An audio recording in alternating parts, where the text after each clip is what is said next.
ఇక్కడ అందరు భయపడతాను కదా పిల్లలందరూ చూడలే కదా ఎప్పుడు అట్లా. నేను రోడ్డు మీద అట్లా తిరగలే కదమ్మా, రోడ్డు మీద ఎప్పుడైనా తిరిగినా మీరు చూసిళ్ళు, ఎవరితోనన్నా మాట్లాడినా రోడ్డు మీద తిరిగినా జస్ట్ తెలుసా వాళ్ళ కోసం కారు దిగి వాళ్ళ ఇంట్లోకి పోయినా నాకు తెలుసు మరి వాళ్ళ కోసం వాళ్ళ సిద్ధాంతం నీకు తెలుసా, వాళ్ళ నైతిక విధానం తెలుసు. నేను మాట్లాడతాను, నాకు సమాధానం ఇవ్వకపోతే అడుగు మరి. మాట్లాడేవాళ్ళు ఏం సార్ ఏం మాట్లాడాలి నాకు అర్థం కాదు. మాకేమైనా అవుతుందా ఆయన గ్యారంటీ సంఖ్య తీసుకుంటాం ఆయన.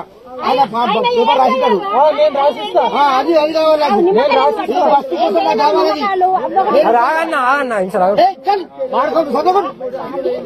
అరే నిమ్మకాయలు ఇన్ని పట్టుకొని ఏం చేయండి, నిమ్మకాయలు ఎందుకు పట్టుకోండి.